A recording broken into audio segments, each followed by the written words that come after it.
The heavy wooden benches in the Krakow courtroom creaked faintly under the weight of dozens of Auschwitz survivors. On January 24, 1948, they gathered for a single, defining confrontation with their former captor.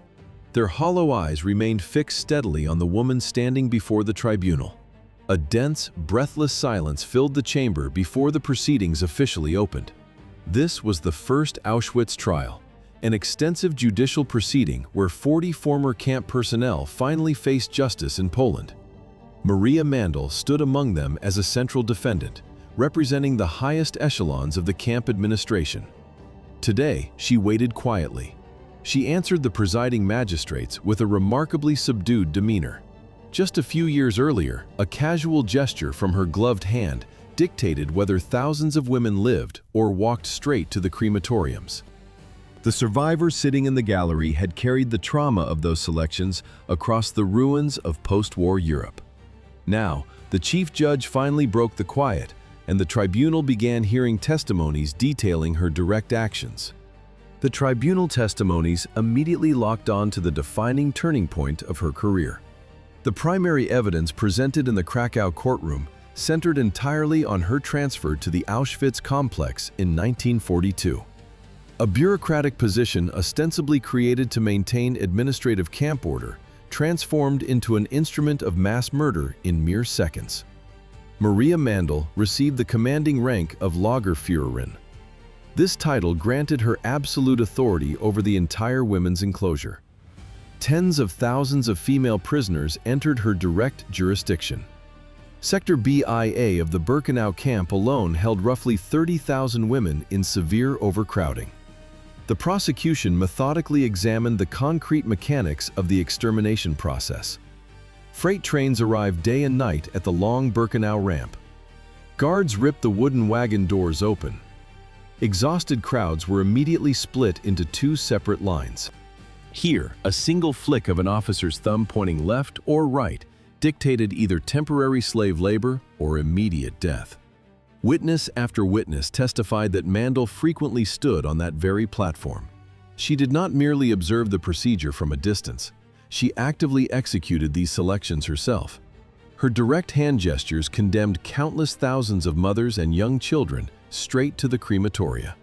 To streamline this terror, Mandl employed a unique psychological tool. She championed the creation and expansion of the Women's Orchestra of Auschwitz. The ensemble eventually grew to encompass almost 50 captive prisoner musicians, later directed by the acclaimed Austrian violinist Alma Rosé. Mandl forced these women to perform outdoors near the camp gates. The sharp, lively notes of their classical violins intentionally drowned out the screeching metal of arriving trains. They masked the panic of separated families. The musicians played their instruments in temperatures dropping well below freezing. They played during the exhaustive morning roll calls.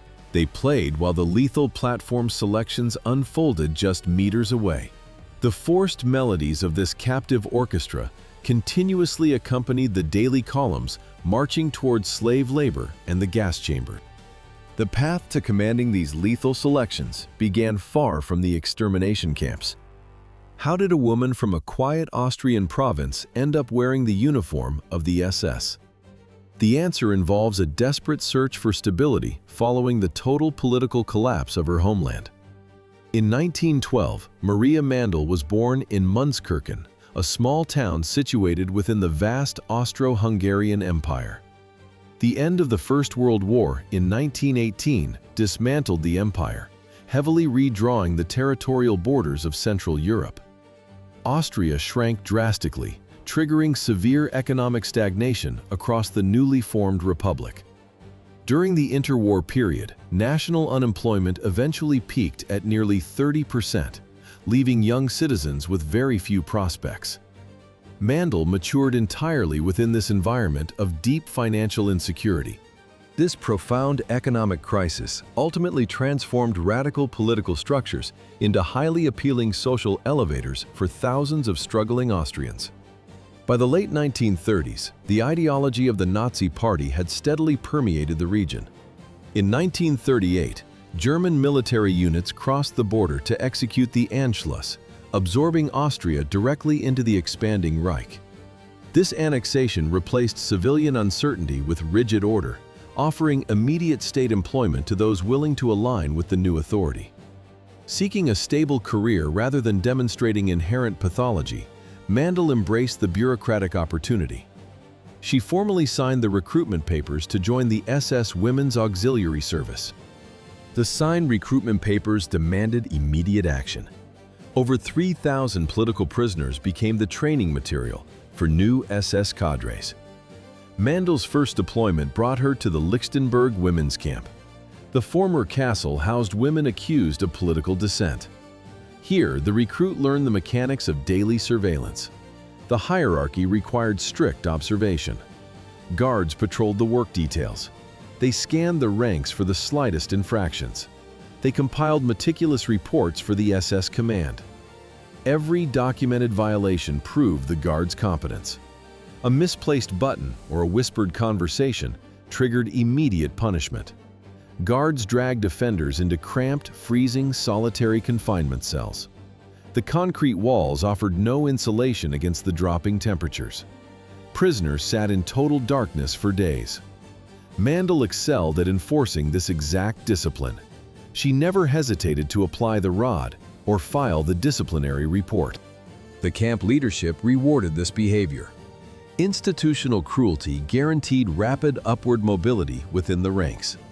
Enforcing the rules without question secured immediate promotions. This efficiency earned Mandl a transfer. She arrived at the Ravensbrück concentration camp. Ravensbrück was the central training hub for female SS personnel. More than 3,500 women passed through its gates to learn the mechanics of guard duty. Thousands of captives from across Europe crowded the compound. Political opponents, resistance fighters, and Roma women occupied the packed barracks. The facility relied on constant, documented control. Every daily movement faced strict regulation. Work assignments drained the captives' energy. Minimal food rations barely kept the laborers standing. Disease outbreaks cleared the overcrowded blocks. Mandl managed these routines without hesitation. She learned how to oversee mass confinement. Her paperwork matched every SS protocol. The camp administration recognized her rigid enforcement. The command officially documented her reliability and confirmed her readiness for transfer to Auschwitz. Yesterday's omnipotent Lagerführerin, stripping off her uniform, attempted to blend into the massive crowd of refugees in May 1945.